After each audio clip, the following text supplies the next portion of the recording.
Thank you for the introduction, and good morning, everyone. I'm going to give you a brief overview of Vitis, our new unified software platform.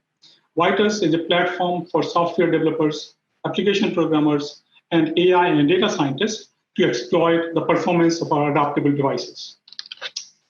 Before I talk about Vitis, I would like to provide some context that guided its development. We see three major industry trends. The first is the shift to heterogeneous compute. The second is a broad set of applications spanning from cloud to edge. And the third, of course, is the pervasiveness of AI. The first clear trend is the shift to heterogeneous compute architectures. Traditional CPUs are running out of steam and not providing the right performance to handle all the compute-intensive applications. Domain-specific accelerators have sort of stepped in to provide in order to handle the heaviest workloads. And adaptable devices such as FPGAs and ACAPs can be used to build these domain-specific or even application-specific accelerators and can be configured on the fly. The challenge here is the need for programming and integration of these accelerators, especially for users without any FPGA experience. The second major trend is applications that span from edge to the cloud. Applications are moving from cloud to the edge for low latency, for privacy, for security, and they're moving from edge to the cloud for better TCO and better scalability. In some cases, even a hybrid architecture may be the more appropriate architecture. The challenge here is to be able to retarget a design from cloud to the edge or from edge to the cloud for a range of scalable solutions. Finally, the third industry trend is AI proliferation. Machine learning is becoming part of a broad range of applications, from smart city to autonomous driving to healthcare and even to managing our own money. The challenge is to implement efficient ML accelerators and then integrate them into complete applications and get the right price, performance, and power characteristics. Moreover, we need to make sure that AI and data scientists continue to work in the environment that are familiar to them, like TensorFlow or PyTorch.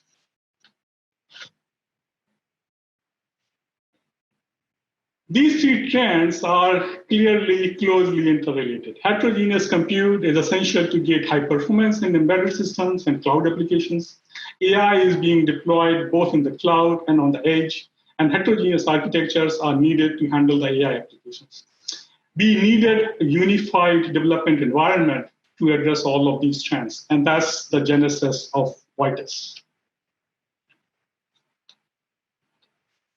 Vitis is a major step forward in Xilinx's platform transformation. It integrates the functionality of all of our software development tools that we used to have. So SDK, SDSoC, SDXL, and even the AI development platform into a single unified software platform. Moving forward, we will have two development platforms, Vivado for traditional hardware designers and Vitis for more software-oriented developers. This figure shows the full Vitis software stack. So I'm going to start from the top. Vitis provides integration with higher-level frameworks like TensorFlow and FFmpeg so that application programmers can continue to work in their framework of choice. Application developers can also use pre-optimized libraries for various domains, such as OpenCV, BLAS, Finance, as well as some of the common functions to build their applications very quickly.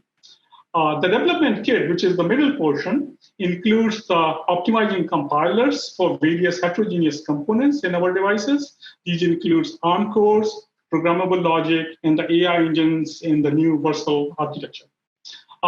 It also provides system-level analysis tools, system-level performance analysis tools, and debuggers. Below that is the Xilinx runtime, also called XRT in short, that provides platform and OS-independent APIs for host applications running on CPU to manage the FPGA or the ACAP device and to communicate with the accelerated kernels that are running in the programmable logic. Underlying all this is the Vitis target platform that provides standardized interfaces to enable automated composition of user functionality. The same stack is used for developing edge applications as well as on-prem, as well as the cloud deployment. So it's a single unified stack that can be used from cloud to edge. Here is an abstracted model of what an accelerated application looks like. A user application program has two components. On the CPU side is the application. It's a host application. It's written in C++. It runs on the host processor, such as an x86 server or an ARM server. And the second side is the FPGA, and these are the accelerated functions that run on the programmable logic of the FPGA. The user application code is written using a well-defined interfaces that are provided by what we call the acceleration platform.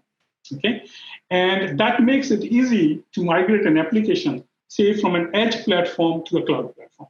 On the host CPU, the host application interacts with the FPGA devices using, for example, OpenCL APIs running on top of the Xilinx runtime. At the lowest level, you have the drivers that handle all the communication between the host CPU and the FPGA device. On the FPGA side, the hardware platform, the hardware part of the platform, which is this part, provides the DMAs and the global memory that can be accessed by the accelerated kernels. To give you some more details on the concept of a platform, in Vitis, all the application development is done in the context of a platform, essentially. A platform contains both a hardware component, which is really in this area, as well as the software component, which is the Xilinx runtime and all the drivers. The hardware platform, the hardware part of the platform, is a pre-configured system that contains all the essential hardware features that you would need to sort of communicate with a host or to communicate with the DDR, for the kernels to communicate with the host or kernels to communicate with the DDR. It also includes all the DMA system, the PCIe subsystem that can be used to connect to the x86 host. What the hardware platform does, it exposes the standard interfaces to which the accelerated kernel can attach to. So, for example, XE interfaces from which you can basically talk to either the DMA or the memory DDR memory. The software platform contains the software stack that is necessary to run the software application on the host CPU. And it includes the Xilinx runtime as well as the lower level PCIe drivers. Vitis provides a comprehensive development platform to build, run, and analyze your application. As we discussed earlier, software application development is done in the context of a target platform. To build an application, Vitis offers dedicated compilers that target the different heterogeneous components in Xilinx devices. This includes ARM compilers for ARM cores, high-level synthesis for C++-based programming of FPGA logic. A system compiler, a system linker, then links these individual blocks of code into an application. The system linker also creates all the interconnections that are necessary for optimizing the data movement among the blocks as well as among the custom memory hierarchy that you build using the internal memories like DRAMs and the URAMs. The tool suite also integrates x86 toolchain for host programming for a PCIe-based system. It includes a compiler for AI engine that are the new fabric in the new Versal architecture. Once you have built your application, in order to deploy your application, Xilinx runtime software provides the host code APIs that the host CPU can use. We will describe the XRT in a little bit more detail in the next slide. Vitis provides system-level simulation and performance analysis capabilities. You can simulate your application using a fast transaction-level simulator or a cycle-accurate simulator. And the performance analyzer, and you can use the performance analyzer to optimize your application. Once you are happy with your results, you can deploy them on all the platforms that are available to us. Xilinx runtime provides platform and OS-independent APIs running on the host CPU. x86 in the case of a PCIe-based system, and ARM in the case of an MPSoC or ACAP-based embedded system. XRT currently supports both Linux operating system as well as the Windows operating system. It provides API at a very high level. It really provides APIs for three main purposes. The first one is really the device management, which is really managing the FPGA device. So downloading the bit stream, thermal management, those kind of functions. The second level set of APIs is really for memory management, so memory allocation, memory deallocation, as well as data transfers between the CPU and the FPGA device. The third set of APIs relates to how do you manage the execution of the accelerator. So when to use APIs to start the accelerator, to wait for the completion of accelerator. There will be some of the examples in this category. XRT also provides bindings for its APIs and in the case of, for OpenCL as well as Python, and it integrates with APIs for high-level frameworks like media frameworks as well as things like TensorFlow or any other domain-specific APIs that you want to build on top of the XRT. XRT is open source, so it's available on GitHub, and you can look at the code, and we welcome collaboration and contributions from the community. That was all about the sort of our tools and the runtime, but a major component of Vitis is really Vitis accelerated library. These are close to 400 plus functions that have been performance optimized for out-of-the-box acceleration. Libraries are available for multiple application domains, including vision and image processing, which is probably the one that would be most interesting to the audience here. But we also have things like finance, data analytics, database, data compression, security. They also include common functions that are used across domains, such as math libraries, linear algebra functions, statistics functions, DSP, and data management functions. All the Vitis libraries are open source and available on Xilinx GitHub. Each library which is available on the GitHub will include the source code, documentation, examples to show you how to use the library, and in many cases where it's applicable, some of the benchmark performance numbers, right?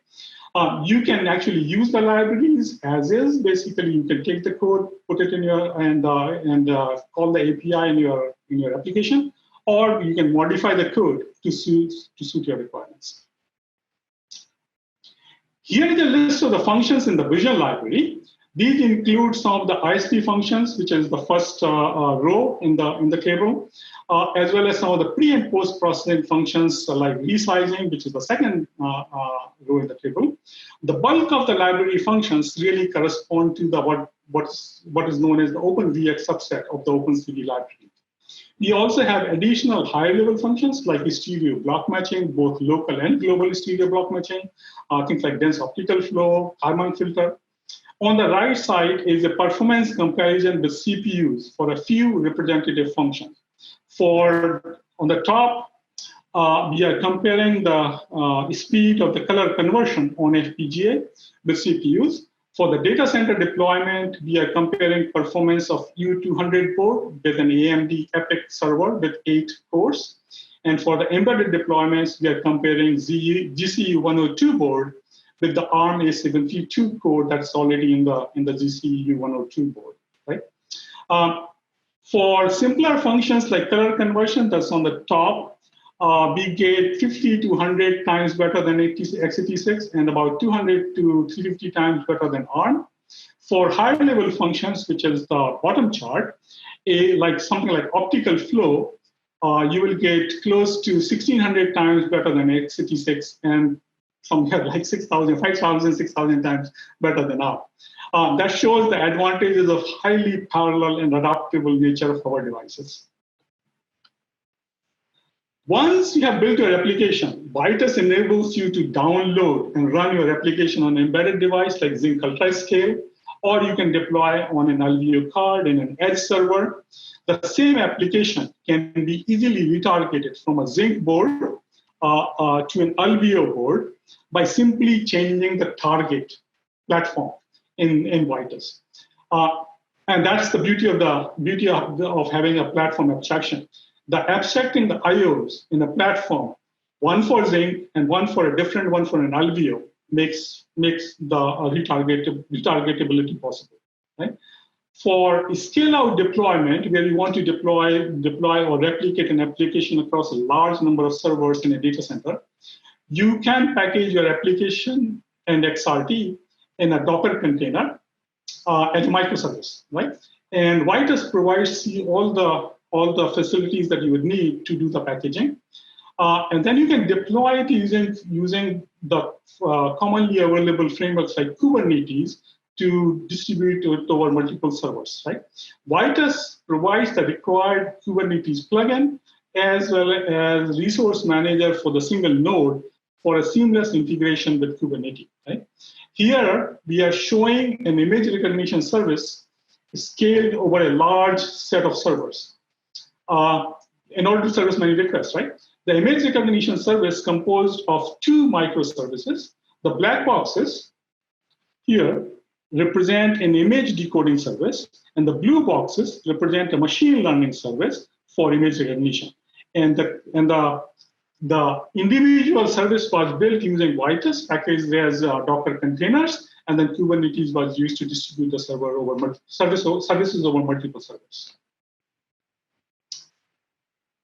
Switching a little bit, Vitis AI for AI developers is an integral part of Vitis. Here is a simplified view of Vitis AI stack, which enables the AI scientists to work in their familiar framework, such as TensorFlow, Kathail, or PyTorch, right? They can build their own custom network using these standard frameworks, or they can use one of the more than 60 optimized reference models that we provide. These models include common CNN networks, custom models for things like autonomous driving, surveillance, smart retail.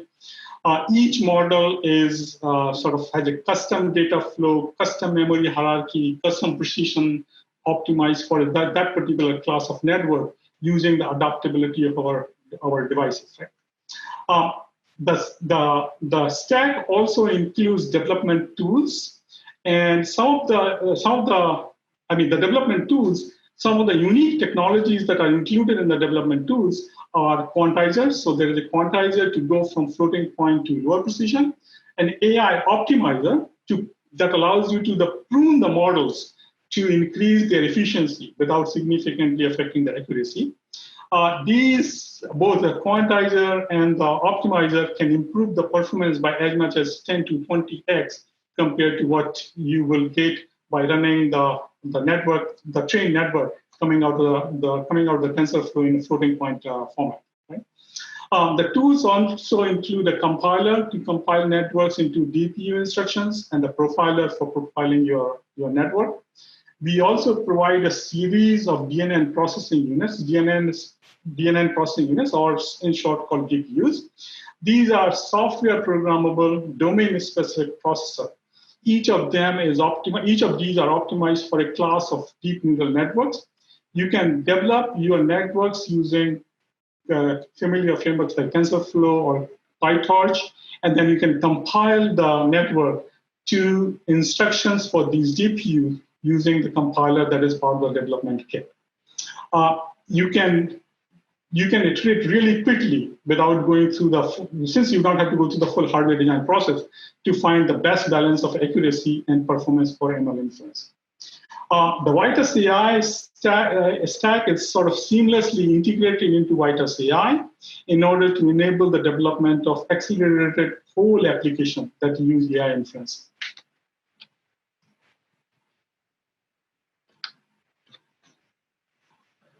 This is a smart city example that illustrates the concept of whole application acceleration. And it is going to show you how Vitis meets the three major challenges that we discussed earlier. One approach is to start with a cloud-based configuration with an ACAP accelerator board, the new Versal board, connected to a CPU via PCIe. So an x86 source connected via PCIe to our new Versal device. The AI workload, which is the primary detector and the secondary classifier, can be mapped to the Versal AI engines, which are actually designed for high-performance machine learning inference. The object tracker and the video analytics, the object tracker can be mapped to the ARM core. The computer vision and the video decode can be mapped to the PL or programmable logic part of the device, the stream ingestion and the video analytics can continue to reside on the x86 CPU. But the same system can also be deployed at the edge by simply moving the video ingestion and the analytics portion to the ARM core on our ACAP devices. Right? And so a single ACAP device can now do the whole application and give you a lower latency. In this application, Vitis and Vitis AI enables the mapping of the whole application on ACAP device, as well as retargetability from the cloud to the edge. Here is an example of a machine learning pipeline where we integrate our CNN DPU, which is the DNN processing unit that you saw earlier in Vitis AI, with pre-processing functions such as color conversion and resizing. And the purpose of these functions is to transform the incoming image so that it becomes suitable to be fed into the DPU. Using functions from Vitis and Vitis AI libraries, it took us about 2 to 3 days to integrate the whole system and then test it, run various networks, the ones that you're seeing at the bottom. The performance comparison that I'm showing here is for ZCU 104 embedded platform, and it is basically to understand the value of whole application acceleration. So just to be clear, here the DPU is always running in the FPGA. So DPU is never running on the CPU. Only the pre-processing functions are either running on the FPGA or running on the CPU. By just moving the pre-processing functions to the FPGA, you get about 1.25 to about 2x better performance compared to what you would get on a processor. Here is another example of a complete application acceleration. This is an automated assembly line for detecting defective fruits, in this case, mangoes. The red functions are the compute-intensive functions moved to FPGA using Vitis Vision libraries, whereas black functions are running in a CPU. With FPGA, we are able to get the entire design running under the required low latency of about 250 milliseconds, end-to-end, from the image acquisition to the grading of the mangoes. So putting it all together, hardware developers can still continue to program the PL in Vivado. Embedded software developers can develop the firmware and the PS runtime, which is the ARM runtime. And that becomes the shell or the platform. Then an application developer can differentiate by focusing on the application. They can write their application using Vitis libraries to map their algorithms on the heterogeneous platform that can include the x86 host code, things running on the PS, things running on the PL, programmable logic, as well as things running on the AI engine in the new version device. Finally, AI programmers and data scientists can continue to work in their familiar frameworks like TensorFlow, and they can seamlessly accelerate the inference of ML networks either on the programmable logic or on the AI engine using our DPUs. To summarize, Vitis Software platform enables software developers and AI data scientists to exploit the power of Xilinx devices, and it provides cloud-to-edge retargetability. It is standards-based, and many of its components have been open source. Best of all, it's free. Here is a list of additional resources that you can go for more information. I would also encourage you to visit the Avnet Xilinx booth or virtual booth in this year to see demos like face detection, pedestrian detection, and things like the smart camera platform. Both Xilinx and Avnet staff will be available to answer any of your questions. Thank you very much for listening to the talk.